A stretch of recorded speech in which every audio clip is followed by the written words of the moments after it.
como o Guilherme Brahim trouxe agora há pouco, a gente vai repercutir um pouco mais essa questão envolvendo Israel e Irã, semana começando muito tensa no cenário internacional. A gente tem acompanhado aí no final de semana várias cenas muito violentas envolvendo os dois países, que são um recado para o mundo, né? A instabilidade ali nessa região é geral e não inclui apenas Israel e Irã. A gente vai falar um pouquinho melhor sobre essas repercussões globais dessa guerra com o professor de Relações Internacionais do IBMEC, Lucas Ajambuja. Professor, seja muito bem-vindo ao Start 98 News. Bom dia.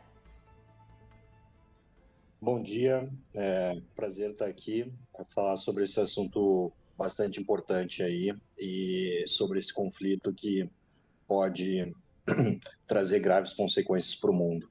Prazer é nosso de te receber. Bom, só para a gente contextualizar um pouquinho para o nosso ouvinte, Israel lançou o que eles chamaram, melhor dizendo, de ataques preventivos contra o Irã na sexta-feira, declarou estado de emergência no país e desde então esses ataques têm sido de ambos os lados, né? Mas o que fez Israel de fato atacar o Irã?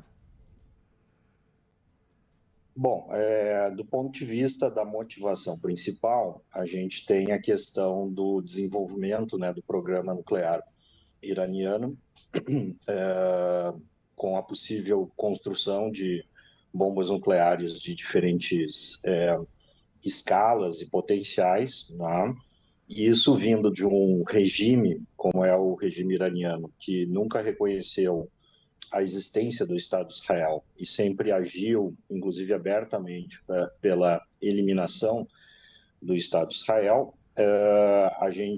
ou seja, Israel, vendo a proximidade pelas suas informações de inteligência desse tipo de armamento, né, por parte do Irã, agiu, né?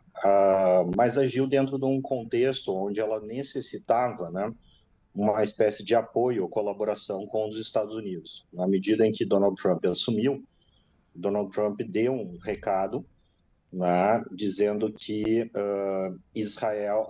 o Irã, né, teria 60 dias, digamos assim, para entrar em acordo com Israel sobre essa questão nuclear, né? E Israel começou a atacar exatamente nos 61 dias, né? Ou seja, um dia após esse prazo que Donald Trump havia antecipado. Então, isso mostra que já havia uma articulação a respeito disso.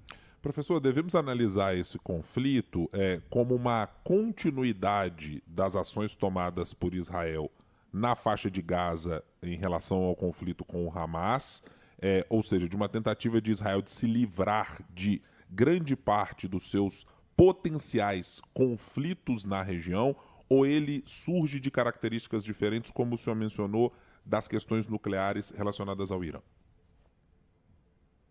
Não, sem dúvida, hoje em dia tudo tem uma conexão, né? A gente vive hoje numa situação, e a gente tem que olhar por esse lado, num contexto mais geral, do que alguns analistas chamam de nova Guerra Fria, tá?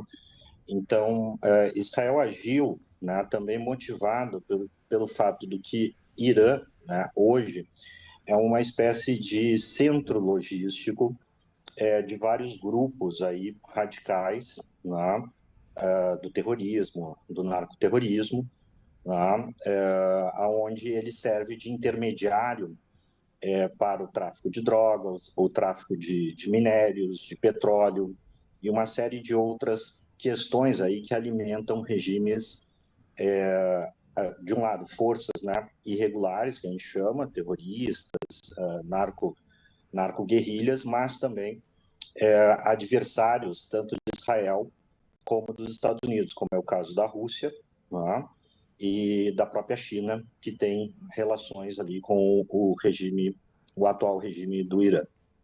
Professor, mais cedo... Perdão, pode concluir. Não, ela agiu nesse sentido também, né, para desmobilizar essa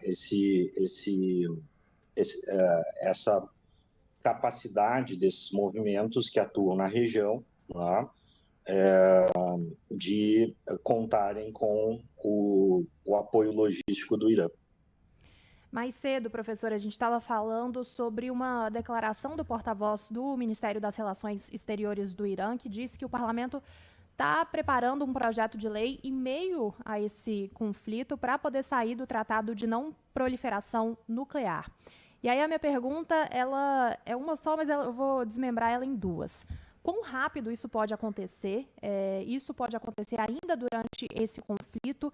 E se, de fato, o Irã sair do Tratado de Não Proliferação Nuclear, quão grave essa guerra pode avançar?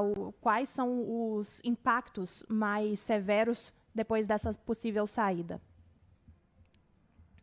Olha, assim, pelo que a gente sabe, essa na verdade, é uma declaração muito mais de propaganda, né, Uhum. do que propriamente uma realidade de ação. Porque hoje a boa parte dos líderes do regime, né, foram eliminados por Israel com uma facilidade muito grande, né? Então, o regime, até para conter a oposição interna, né, dentro do Irã, precisa mostrar, né, que ainda está sob controle, precisa mostrar que ainda tem potencial de ação, né, e divulgar esse tipo de informação, né? Eu acho que é provável, né, que isso aconteça e tenha uma repercussão, digamos assim, real, né, na medida em que o Irã já vinha agindo no sentido de buscar, ao que tudo indica, a militarização do seu programa nuclear. Ao mesmo tempo, o que a gente vê é que também o Irã, né, de outro lado, soltou uma declaração de que ele estaria disposto a negociar, né, caso Israel cessasse os ataques. Então, isso mostra, né, que, na verdade, eles estão tentando ali, de alguma forma, ganhar tempo, de outra forma, conter possíveis sublevações de oposições ao regime, né, dentro desse conflito, que muito provavelmente já estão mobilizadas pela próprio trabalho, né, de infiltração e de inteligência do serviço israelense, o Mossad. Então, é uma situação muito complicada. Eu vejo muito mais como uma declaração, né, do centro político do regime, de tentar demonstrar normalidade numa situação que se mostra cada vez mais delicada. Das informações das quais dispomos, professor, parece haver uma diferença muito gritante sobre o tipo de armamento disponível de Israel para ataques contra o Irã e na contrapartida.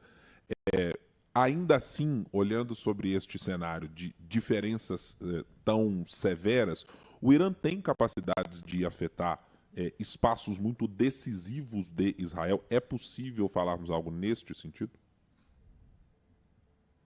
É sempre complicado, né, por se tratar agora de um conflito em andamento, onde existe um processo típico das guerras contemporâneas de guerra de informação, né, desinformação, propaganda, uma série de mecanismos para tentar influenciar o outro lado.